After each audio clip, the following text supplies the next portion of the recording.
Eu sou Beatriz Pacheco, eu tenho 62 anos, sou advogada, eu tenho 4 filhos, 3 netos e vivo com HIV há 14 anos.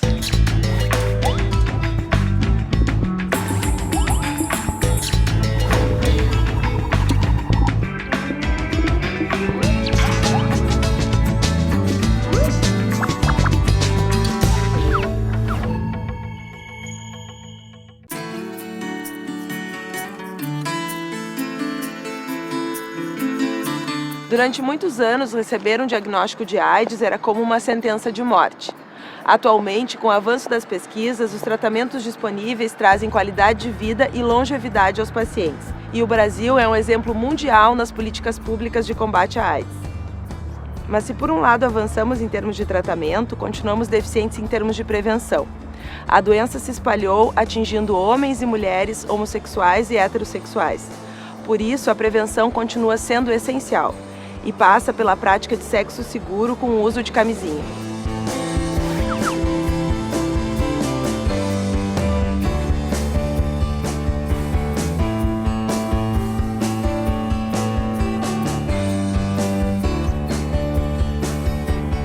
Doutora Nêmora, vamos começar explicando como é que funciona o sistema de defesa do corpo humano. O nosso sistema de defesa, ele é também conhecido como sistema imunológico.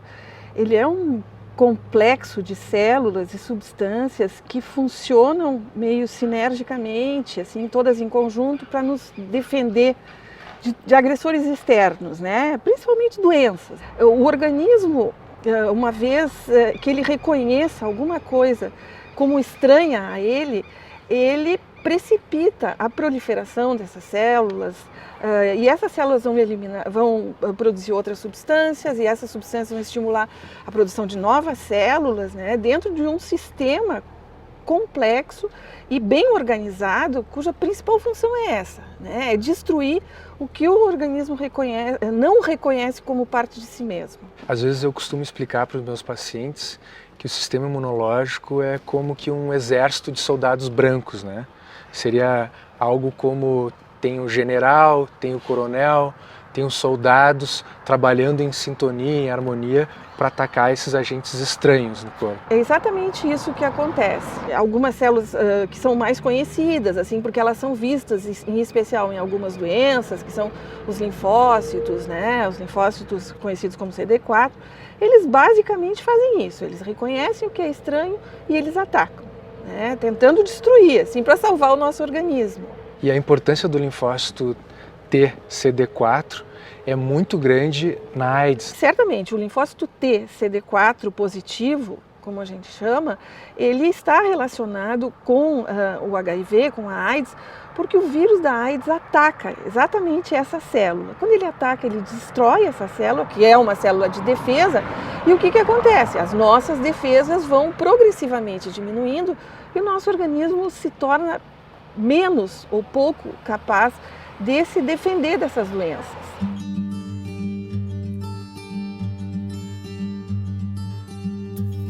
Beatriz, me conta como é que tu descobriu que tinha HIV. Eu estava casada um pouquinho mais de um ano e meio, e eu comecei a ter manchinhas na pele. Era uma coisa suave, assim como uma varicela, uma catapora. Dava uma bolinha, fazia uma feridinha, e eu ia nos médicos e eles me davam pomadas, eu passava e aquilo crescia, e cada vez se espalhava mais, não curava, dava muita coceira. E eu não chegava à conclusão de nada. Eu tive em 8 médicos diferentes, levei quase um ano para ter meu diagnóstico, porque isso foi final de 96, início de 97. Naquela época, ninguém falava em HIV para mulher classe média, com parceiro fixo e perto dos 50 anos. Então, principalmente dona de casa, né? E, então, a fantasia era, porque depois ficou sabendo que era fantasia, era que havia grupos de risco, né? Uhum. Nem os próprios médicos naquela época estavam se dando conta que a epidemia estava tendo uma nova fisionomia. Nem se pensava nessa possibilidade naquele momento. Aí depois, no 8º médico que eu fui, era um médico conhecido da família, depois de fazer biópsias, eu ainda brincava, aquele médico gosta de tirar bife da gente, né? Ele não chegou a nada conclusivo. Ele me perguntou de uma forma muito constrangida se eu me importava de fazer um exame de HIV. Bom, se ele tivesse me contado uma piada, eu acho que eu não teria rido tanto. HIV, para mim, uma mulher sem vício, da casa para o serviço, serviço para casa. E aí ele olhou e disse assim, mas Beatriz, tu ainda atribui a HIV a situação de conduta? E eu perguntei para ele, mas não é questão de moral, conduta? Não. Então foi o primeiro momento em que eu ouvi dizer que ter HIV ou AIDS não era uma coisa ligada à moral e conduta. Quer dizer, é a forma de tu agir, de tu enxergar as questões da sexualidade. Mas até aquele momento eu não tinha me dado conta. Eu fiz o meu anti-HIV ainda rindo e acreditando que não era para mim, isso não era coisa para uma dona de casa. O grupo de risco passou, no momento em que a epidemia passou a ter um caráter até prevalentemente heterossexual, que é a realidade no Brasil atual, é evidente que esta situação, tendo se modificado, e paralelamente, e reforçando essa ideia, uma diminuição importante nos casos de AIDS em usuários de drogas ilícitas, é evidente que não tem mais cabimento se falar em grupos de risco. Não existem mais grupos de risco, são as situações de risco. Então não existe grupo de risco, existe a situação de risco. A situação de risco é sexo não protegido, de qualquer tipo. Para a prevenção da AIDS, é fundamental usar a camisinha em todas as relações sexuais, inclusive sexo oral e principalmente anal. A camisinha também protege de outras doenças sexualmente transmissíveis, como a gonorreia e a sífilis, além de evitar gestações indesejáveis. Você encontra camisinhas nos postos de saúde gratuitamente. Não deixe de usá-la. Como foi a minha infecção? Eu fui casada 3 vezes. Meu segundo marido tinha cirrose hepática. De tempo em tempo, ele tinha deficiência de vitamina K e tinha que fazer transfusões de sangue num grande hospital de Porto Alegre. Ele ia lá, fazia transfusão de sangue, voltava para casa, vida normal, parceiro fixo, camisinha para quê? Ele faleceu de cirrose hepática sem que houvesse diagnóstico de HIV, sem que nem os médicos tivessem se dado conta que numa dessas transfusões o HIV tinha entrado na nossa história. Então ele pegou HIV por uma transfusão e depois passou para a senhora. relação sexual desprotegida.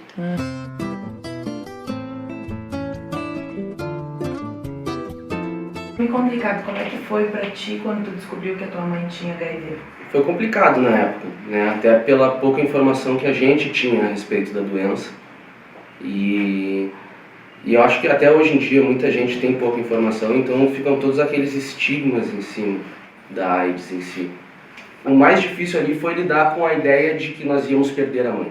Talvez até o preconceito e as coisas viessem depois dessa noção de morte que chegou assim. Sim, com certeza, até porque na nossa cabeça é estranho, é a minha mãe, que tipo de preconceito eu vou ter contra ela, exatamente. Entendeu? É uma situação que ela está passando e a maior dificuldade mesmo foi como nós vamos conviver com isso e quanto tempo nós vamos, né, ter a mãe ainda. Quando é que se deve fazer o teste do HIV? Qualquer pessoa que se expôs, e se expor significa uma relação sexual sem uso de preservativo, principalmente com parceiros eventuais, o que não protege as pessoas que têm um parceiro fixo de também se contaminarem. E por que no início o teste do HIV pode dar negativo e a pessoa ter o HIV? Porque os testes, na grande maioria deles, eles detectam o anticorpo contra o HIV.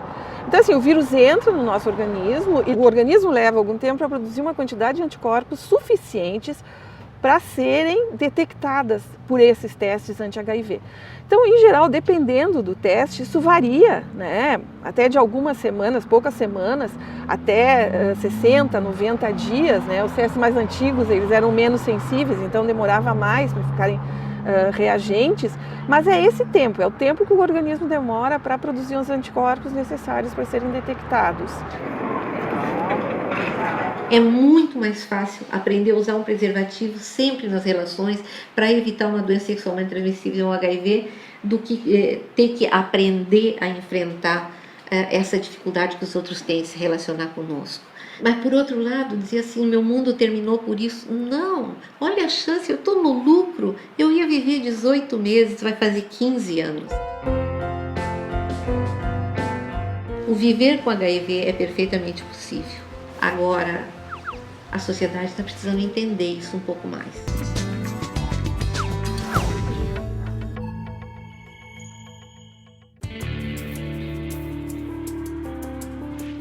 A camisinha é o maior aliado do sexo seguro, porque previne doenças sexualmente transmissíveis, incluindo a AIDS. Seu uso é simples e a distribuição é gratuita nos postos de saúde.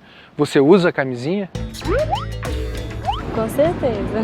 Costumo com meu esposo, claro. Eu, graças a Deus, eu uso direto. Até com minha própria esposa dentro de casa eu uso. Preservativo é o primordial. Claro, para evitar a contaminação, né? Eu acho que é muito mais do que a gravidez, é a prevenção dessa transmissão de doenças sexualmente transmissíveis, né? Prevenção, muito importante. O caso de AIDS, cada dia que se passa é só aumentando, né? A gente vê, e agora a gente não está vendo mais só nos jovens, a gente já está vendo gente da terceira idade, né? Apesar de todas as campanhas, a gente vê muita gente não usando a camisinha. O que será que está acontecendo? Tem, sem dúvida nenhuma, uma questão cultural envolvida. Por outro lado, é muito comum os pacientes se queixarem que a camisinha tira muito de sensibilidade. Então, a camisinha tem uma representatividade ritualística, assim, quase que impeditiva de um sexo prazeroso. Por outro lado, como na maioria das vezes não transcorre de uma relação, pelo menos isolada, não transcorre um efeito que é a infecção subsequente, pelo menos não em caráter imediato e perceptível, as pessoas de alguma maneira se julgam seguras de que aquele sexo realizado foi um sexo seguro. É uma questão, antes de tudo, educacional, mudar este panorama do pouco uso. Por outro lado, e é uma coisa importante que a gente observa no atendimento de consultório e de ambulatório, é que os casais começam a relação utilizando camisinha. A intimidade progressiva parece que lhes dá uma ideia de imunidade recíproca. E eles que de início usavam camisinha, param de usar camisinha, mesmo que às vezes sequer saibam da situação sorológica recíproca, que dirá da possibilidade de que a relação não seja necessariamente monógama das duas partes. O que a gente pode orientar as pessoas que estão chegando nesse ponto? Porque em algum momento as pessoas normalmente vão querer ter filhos também, né? A gente tenta trabalhar, já que é difícil fazê-los retornar ao uso da camisinha, é trabalhar em cada um separadamente a ideia que as relações extraconjugais obrigatoriamente tem que ser com camisinha, obrigatoriamente. A gente, a partir dali, começou a aprender. O Carlos foi fazer o teste dele, nos disseram que ele tinha que esperar depois 90 dias para repetir o teste. E a gente ia ter que usar preservativo sempre nas relações. É outro aprendizado. Eu nunca tinha visto um preservativo, com quase 50 anos. Até porque, do jeito que eu fui educada, isso não era coisa para mulher séria. Então eu fui aprender a usar preservativo, fui começar a entrar no mundo de uma sexualidade verbalizada. Porque a minha geração é de que as coisas ligadas ao sexo são feias, são pecados, são sujas, não são coisas dignas. Quando na realidade eu agora tenho consciência que a sexualidade é uma coisa igual ao sono, à fome, e assim devia ser ensinado para as crianças. E no que consiste o tratamento para o HIV? O tratamento para o HIV, ele consiste basicamente de 3 remédios diferentes, né? São combinações de medicamentos. Hoje em dia já se conseguiu assim 2, 3 comprimidos por dia e a gente resolve isso. Antigamente era diferente, né?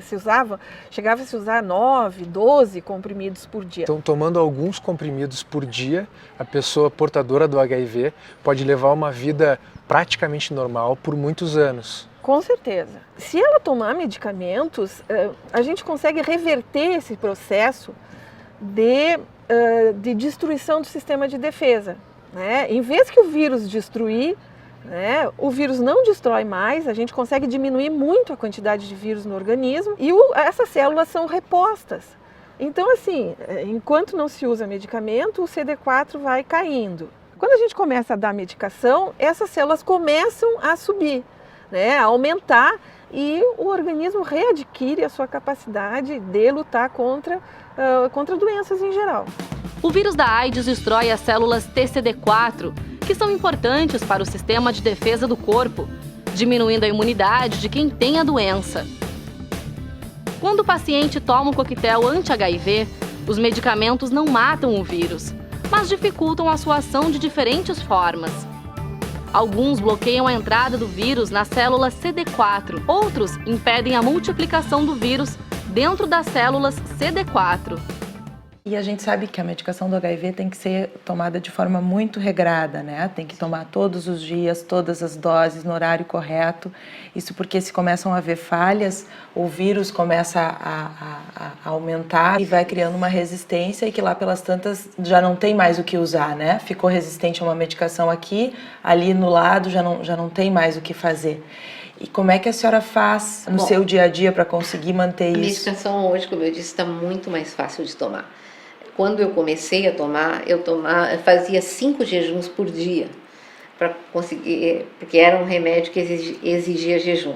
Hoje em dia, eu tomo minha medicação no café da manhã e no jantar. Só. E aquela coisa assim, nós tínhamos constrangimento de andar com a medicação, que, nossa, era realmente muita medicação que se tomava no início. Eu cheguei a tomar 43 comprimidos por dia. Hoje eu tomo 6. Eu tomo muito mais coisa agora pela idade do que pelo HIV. Mas a adesão ao tratamento é fundamental, sim. É a gente ter consciência, assim, isso é o que me mantém vivo. Então, vamos lá. E que tipo de sintomas podem acontecer tomando os remédios? Logo no começo, né, a maioria deles dá algum sintoma, assim, pode ter um pouquinho de náusea, um pouquinho de dor de cabeça. Alguns remédios dão tonturas, né, então a gente recomenda que seja usado à noite, dão pesadelos. O intestino funciona um pouco mais rápido, né, pode dar um pouco de diarreia. Normalmente esses efeitos, eles ao longo do segundo mês, eles já começam a desaparecer e a pessoa vai tomando seu medicamento sem grandes sintomas a curto prazo. É importante que os portadores de HIV entendam que, uma vez que começam o remédio, vai tomar para sempre esse remédio. Isso parece uma coisa meio fatalista, assim, mas na verdade é porque hoje em dia nós não temos cura, né? Nós temos tratamento, a exemplo de outras doenças crônicas, né? Diabetes, hipertensão, né? Então ele tem que tomar remédio a vida inteira. Se ele parar de tomar remédio, o vírus volta, né? Ele começa a se reproduzir e aí começa a destruir as células de defesa de novo. Tu tens o HIV, tu está absolutamente saudável, só que eu te faço exames e pelos exames eu digo que tu tens que tomar antirretrovirais e tu está muito bem, tu não está sentindo nada, é diferente do doente. E aí, depois de um tempo, tu começa a ter umas coisas, começa a afinar o rosto, tu perde a gordura aqui, os braços vão ficando fininhos. Tu me diz que tu tá com varizes, e eu vou te dizer que não são varizes, é que a gordura saiu lá das pernas e aí as veias apareceram mais, porque a gordura foi retirada de lá e colocada na barriga ou aqui atrás numa giba. Então não adianta dizer que os pacientes têm que tomar e pronto. Tu tem que entender que é muito difícil e que é um trabalho contínuo convencê-los a manter o tratamento. Agora, a pessoa doente chega no meu consultório, perdeu nos últimos 3 meses 10 quilos, tem tido febre todo fim de tarde, sua de noite, está com diarreia intermitente. Eu afasto uma infecção oportunística, eu afasto uma tuberculose e eu inicio antirretrovirais nele. Em 3 meses ele é uma outra pessoa, outra. Ele engorda de novo, ele se sente maravilhosamente bem, desaparece a febre. Este paciente se adere ao tratamento de uma maneira quase canina. Mas o paciente que está bem, que é o que nós estamos cada vez mais abordando, com tratamento precoce, esse é mais complicado. O diagnóstico precoce de HIV aumenta a expectativa de vida do soro positivo. Além disso, as gestantes soropositivas têm altíssima chance de ter um filho sem HIV, se seguir o tratamento durante o pré-natal, parto e pós-parto. Por isso, se você teve uma relação desprotegida, faça o teste. Ele pode ser feito no posto de saúde, no hospital ou num centro de testagem e aconselhamento.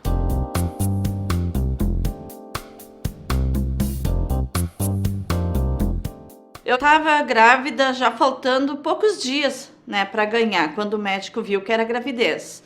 Aí vim para cá, para Porto Alegre, fiz o meu tratamento certinho, como o doutor pediu, e graças a Deus, através desse tratamento, o meu filho nasceu sem vírus. De 96 para cá, com muita pesquisa clínica, sabe-se que quando a mãe usa medicações antirretrovirais durante a gestação, o parto e o bebê por um período, esse bebê pode ser protegido.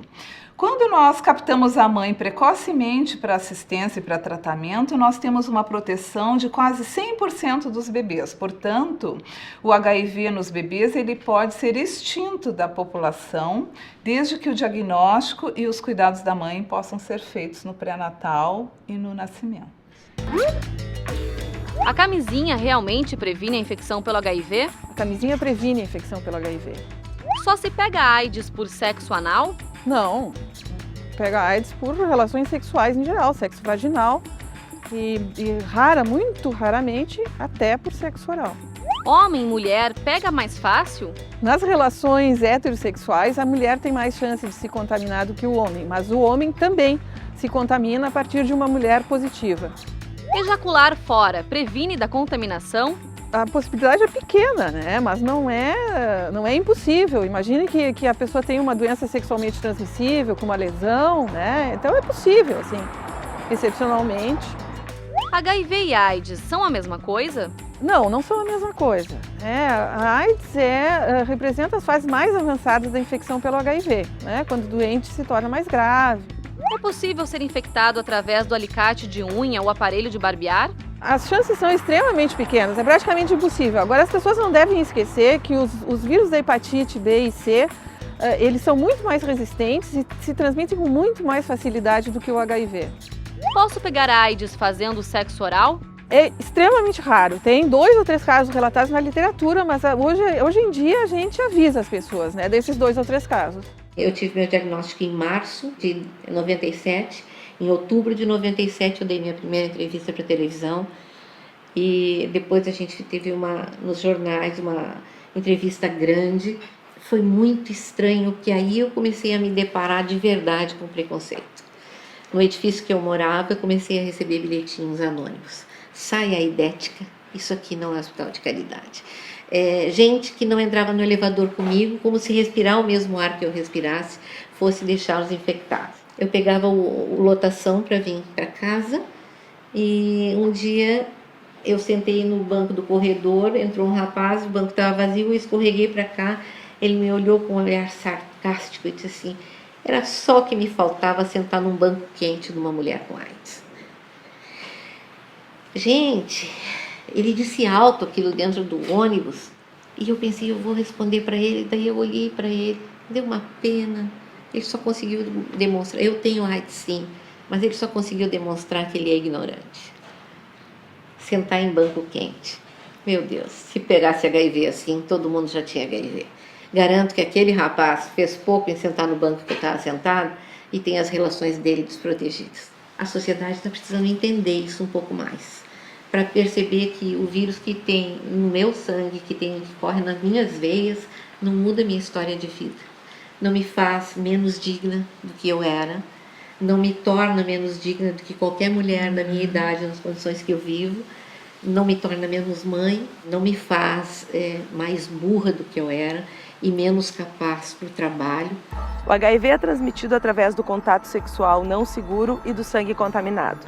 Abraço, aperto de mão, beijo, compartilhar talheres, copos, alimentos, contato com suor, saliva ou lágrima não transmitem HIV. É possível que o portador de HIV tenha uma vida saudável? Perfeitamente possível. As pessoas podem levar sua vida normal, elas podem ter seus amigos, elas podem sair, elas podem ir à festa, elas podem ter seus amores, seus filhos, seus companheiros, companheiras, elas podem trabalhar. O HIV não é uma doença incapacitante. Ser saudável é ser feliz. Você gostaria de rever este programa ou outro de nossa série? Visite www.tvbrasil.org.br/sersaudável.